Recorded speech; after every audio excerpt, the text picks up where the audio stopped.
Hello everyone, Brian here. Still working on the east side of Wells Cathedral on the roofing, and just a couple more observations this evening in another short video. So tonight I put together the choir roofs on this side, and then the main roof up here at the top, and just a couple of thoughts about that. So when I put together the choir roofs on this side and this side, they actually have tabs here and here. But when I put them in place, they butt right up against these smaller presbytery roof sections that I put on here. And they stuck out on this end by a 1/16 or a 32 of 32nd of an inch a little bit. And there was really no way to push them forward over here. So the question was, well, do I try and shave off a little across the bottom here, or do I trim off what I've got on the edge here? And again, the reason this happens is not so much the way the model was made, but the way I cut the pieces out and where I scored and bent them. You're always going to have these little fluctuations, these little variances.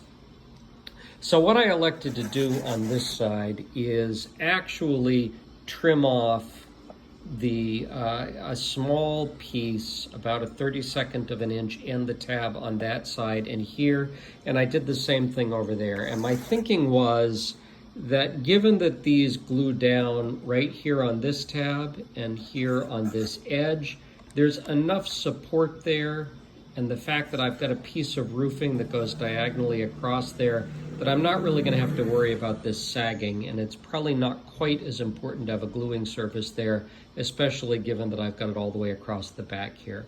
So I elected to do that to make sure that those lined up nicely. Now I had a similar situation up here when I tried to put this piece of roof on. You have a flat piece here, and again on the other side there, and you've got another flat piece that goes across the front. So again, when I was slightly long by just a 32nd of an inch here, the question was, do I cut off these tabs on this side? And what I decided to do instead was to carve off that front tab, actually it was a 1/16 of an inch or so off the front there, which set this forward just a little further than it should be. But it seemed like that was the easier solution than carving off the back side of this. So in the end, everything hopefully lines up nice and flat on the back and will glue nicely into the tower and the north and south transepts. So what else happened here that was of interest? Well, when you take a look at the instructions here, here's the instructions you have for putting the roofs together. And you see you've got all of these pieces on A and C and A, and up here all you've got is an instruction for A19, which is this piece here, which glues together in the front and then two sides that fold over. There's nothing else that shows there on the front of this. And you can see here, I've got a scribble mark indicating that something goes there. And you'd think it would be something in this more yellow color than the white roofing color. So I went through all the rest of the instructions, and I was not able to find any reference at all to a piece that went in front of there. So then I got to looking, I tried to look online at the pictures, and you know, there are so few references to these models out on YouTube. It was hard to find any pictures, and in fact, even Rupert doesn't have a little promotional video of Wells Cathedral, so I wasn't able to actually see what things look like around this side on his model.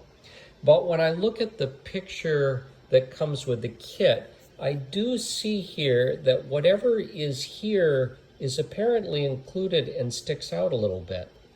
So I went through all of the cards one by one looking for something that might fit that, and I came across only one item, and it is here on card F.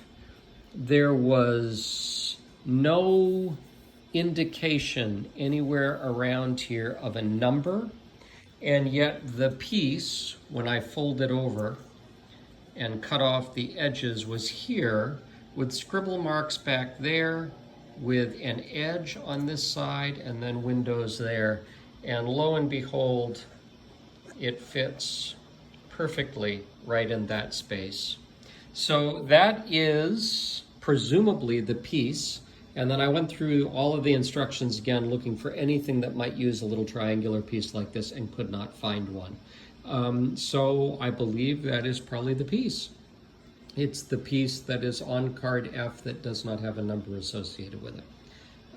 So I'm going to glue that up in place, and then with the exception of the roofs here that will attach to the transepts north and south, we are done with the east end, the choir, retrochoir, Lady Chapel, presbytery, and their associated roofs.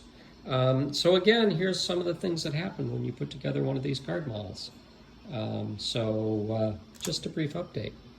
So anyway, thank you for joining me, and we'll see you in the next one. Bye-bye.